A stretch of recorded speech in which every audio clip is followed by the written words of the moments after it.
The British people are about to have practiced upon them a trick even cruder and more shameless than that by which they were cheated out of their inheritance of parliamentary self-government in the first place when we acceded to the European Economic Community. However, since the trick is basically the same one over again, it is to be hoped that the people will not be taken in twice, but will listen to those who warned them correctly before. When the proposal that Britain should join the common market was put forward in 1971 and 72, and again when at the referendum it was proposed that British membership should be confirmed, the public were told, officially and solemnly by the political parties, that the British Parliament would lose none of its effective power. British ministers, it was said, could always veto whatever appeared to them to be contrary to British national interests. They dare not agree to anything that Parliament disapproved. Those who warned that the first step was being taken towards the political unification of Western Europe and the degrading of the United Kingdom to the status of a European province were laughed to scorn. They were told that any such development, if it ever took place, would be many years, perhaps generations, in the future. The referendum had not been over for 6 months before the government and the political parties were singing a different tune. The veto, it appeared, was more often a veto in reverse, a veto which others could use against what we wanted or proposed, but which we could not use to protect ourselves against what we did not want. A classic example is fishing, where unless the rules of a community are changed, the fleets of all the other members will be able to fish right up to our beaches. We cannot veto this because it's in the treaty, which the Conservative government signed and the Labour government failed to renegotiate. It is the status quo. But any change in it that we want, such as an exclusive 50-mile zone for our fishermen, can be vetoed out of hand by any of the members, even by landlocked Luxembourg. Month after month, we have had ministers coming to the House of Commons and declaring themselves opposed to community policies. Why, they positively encourage the House of Commons to vote against those policies. Then they go off to Brussels, and presently they come back, having agreed to those very policies, wringing their hands and saying, we don't like this any more than you do, but we had to accept it because it was part of a package. Now, of all silly sayings, one of the silliest is the saying, you can't put the clock back. Of course you can put the clock back, and you often do. If a clock is showing the wrong time, you put it back or forward, whichever is necessary, without the slightest hesitation. So in human life, and in a nation's life, if a mistake has been made, we ought to put it right, if we can. Some mistakes, especially in an individual's life, are irreversible. And there may, though more rarely, be such in the life of a nation. But we ought always to be on our guard against those who tell us so, who whisper in our ear, it's done now, and it can't be undone. For those are commonly the voices of cowardice or indolence, and sometimes of downright evil intent. Certainly the mistake which Britain made in giving up her parliamentary self-government and national independence to become a part of the European Economic Community is not irreversible. One would suppose it was, And that is what you are intended to suppose. To listen to the chorus of politicians and newspaper editors who keep chanting like an incantation, "You're in the market now. The referendum's over. You've got to live with it now and make the best of it, whether it was right or wrong, and whether you like it or not." Most of them must know, and all of them ought to know, that that is not true. Whenever it is repeated, it is the repetition of a falsehood, conscious or not.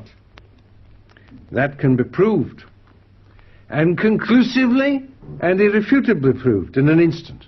The government itself, when in 1975 it proposed to the electorate that they should answer yes at the referendum, stated clearly and without qualification in the official declaration that after the referendum, if a majority was for staying in, the continued membership of Britain would still depend on the continuing assent of Parliament. Our charter is enshrined in the very words of the government's own referendum statement. The British Parliament retains the final right to repeal the act which took us into the market. Thus our continuing membership will depend on the continuing assent of Parliament. No room there for the suggestion that now the referendum's over, it's all settled. No. The government's solemn assurance is that the question is not settled and remains at all times open. Nor is there any room for arguing that we are bound, either morally or legally, to a decision once taken. If that were so, there could be no talk about the continuing assent of Parliament. Parliament would have to be told, "You're bound now and cannot and must not break your word." Nothing of that. Parliament, which is to say the electorate who create parliaments, is as free at any moment to withdraw its assent, either to British membership as such, or to anything argued to be implicit in British membership, as it is to alter the standard rate of income tax, roll on the day, or to repeal the 50-mile-an-hour speed limit, and roll on that day too. I have quoted the law to you. The formal legal position, as the government have officially affirmed it. But it would be disingenuous to pretend that there is not a higher law according to which no nation can be bound against its will to the surrender and renunciation of its freedom, independence, and sovereign identity. The right to nationhood is one of those rights of which it may be said that time does not run against it. It is not yet known whether the Scottish nation will decide by a majority to resume the status which they relinquished in 1707. But if they do, I would like to hear their reply to those who would tell them that they could not do it because of a treaty of union. History is littered, and some of its most glorious pages are adorned with the instances of nations which reasserted and reclaimed their right to govern themselves and live under their own laws and policies, not after 5 or 10 years of eclipse, but after centuries. It is bitterly ironical that an Englishman of all people should need to argue the point at all to his countrymen, seeing that, historically, we have made the cause of nations rightly struggling to be free our own cause. In doing so, we have been deterred by no superstitious awe before the title deeds of tyrannies or empires.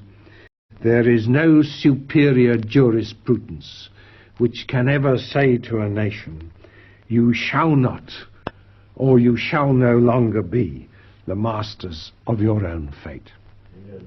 I doubt indeed whether any nation can ever be brought to renounce its own self-mastery except it was deceived, except by means of trickery and cheating. Certainly it was by deception that Britain was hijacked into the European Community in 1972. It was by deception that it was induced to give retrospective assent to the hijacking at the referendum in 1975. And it is by deception that the hijackers are now engaged in obtaining a further stage of Britain's amalgamation into the new West European state by a new and far-reaching transfer of authority. Parliament is shortly going to be invited to authorize the direct representation of the electorate of the United Kingdom in a parliament of the EEC. The government claimed to have discovered that we are morally and legally bound to do this in accordance with the Treaty of Rome, to which we acceded by the Treaty of Brussels in 1972. Now, it's a most extraordinary thing and highly convenient for the hijackers that this discovery remained unmade, or at any rate unannounced, not merely until after the exhaustive debates in 1972, when the European Communities Bill was forced through the House of Commons by means of the guillotine and the grace of a handful of Liberal MPs, but until after the referendum in 1975. Was it not extraordinary that no one should have happened to mention to those who might have been considering voting yes, that thereby, incidentally, they were approving the principle of a directly elected European Parliament? It was indeed. But what is more remarkable is that the government were at pains to declare that the question of direct elections was outside the referendum altogether. It almost defies belief that direct elections to the European Assembly were not mentioned at all in the document which the government addressed to the electorate at the referendum. Many of us, of course, did at that time warn the electorate that a yes vote meant commitment to a European Parliament, which would supersede and override our own. But if we had dared to say that in the event of a yes vote, such a thing would be agreed to within a year, we should not merely have been pooh-poohed as alarmists with extravagant imaginations. We should have been accused of downright lying. Had not the government itself, in the White Paper, report on renegotiation, made it clear that the issue of direct elections did not arise and was not involved in the referendum? Here's the passage. It was made absolutely clear by the United Kingdom that Her Majesty's government could not take up a position on the proposal for direct elections to the European Assembly by universal suffrage before the process of renegotiation had been completed and the results of renegotiation submitted to the British people. How could the government say in March 1975 that they could not yet take up a position on direct elections, and then claim after June, 3 months later, that direct elections had always been implicit in the treaty and that everybody should have known it all along? It was a piece of electoral deception worthy to put alongside the Conservative parties. Our commitment is to negotiate no less, no more at the 1970 election. What it turns out the government were really doing was to tell their European colleagues that until after the referendum they didn't intend to reveal to the British people that those who voted yes were voting for a directly elected European Parliament, because that would have blown to the winds the claim of some pro-marketeers that no real diminution of national independence and self-government was involved. Of course it was. Of course it is. Does anyone seriously imagine that the Parliament of this country will for long be allowed to debate matters which have already been debated and approved in a directly elected Parliament of EEC?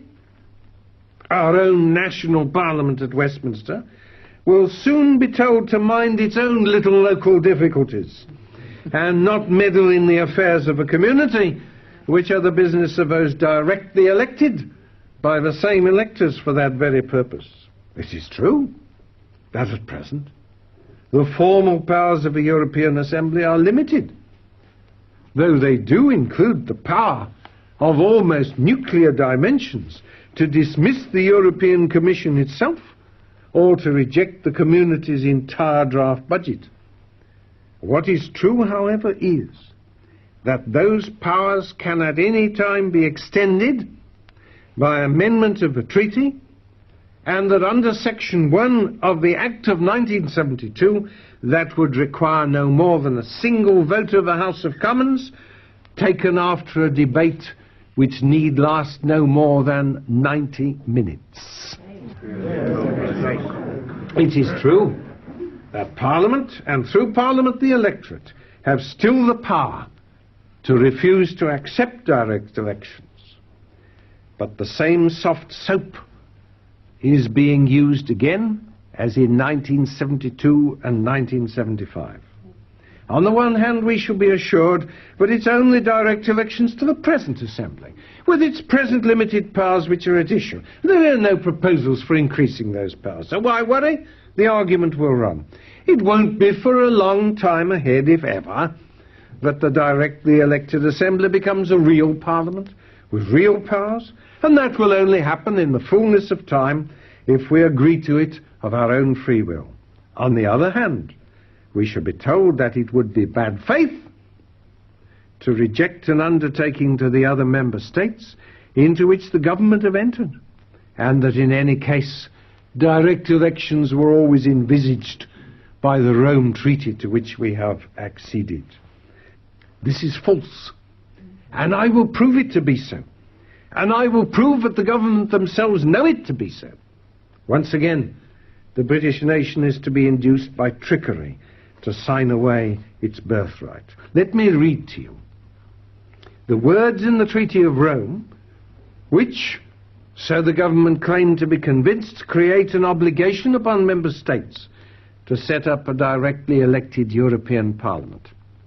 The article which lays down the procedure begins as follows: The Assembly shall draw up proposals for elections by direct universal suffrage in accordance with a uniform procedure in all member states. Now, this has nothing whatsoever to do with what the government are proposing to stampede Parliament and the country into accepting. The attempt to cite the Treaty of Rome as committing this country to what the government propose is a barefaced piece of deception. The treaty does not refer to any old proposals for direct elections. It refers to elections by direct universal suffrage in accordance with a uniform procedure in all member states.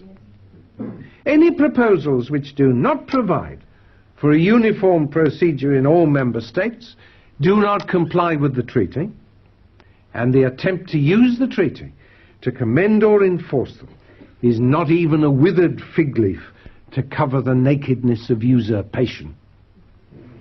Be under no misapprehension that that is what is involved in the issue of direct elections, and that it is fully intended by those who will strain every nerve to bring direct elections about.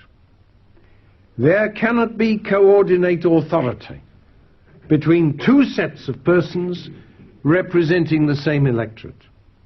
What the one gains, the other must lose, and the gain will be to the body which has the larger claim.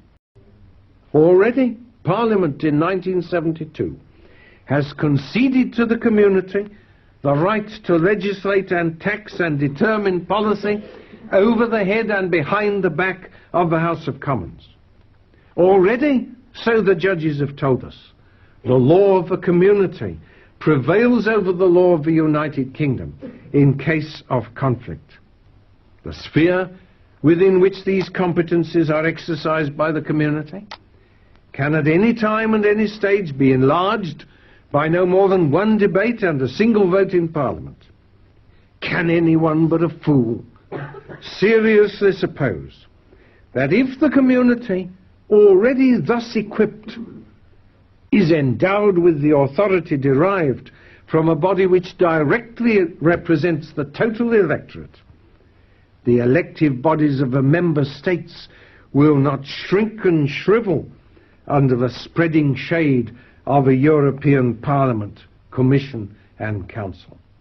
To that, increasingly, our ministers and governments will look, and not to the provincial assembly, which our once all-powerful House of Commons will have become. It would be equally a mistake to suppose that this result will be unintended. I had the privilege, if so it be, in a select committee, as it happened, in the last session of Parliament, to hear one of the warmest advocates of British membership of the EEC hail as a great consideration in its favour the fact that the Parliament and the electorate of the United Kingdom would be prevented from what he called doing silly things by having surrendered the power to legislate independently and being subjected to the laws and policies of the European state.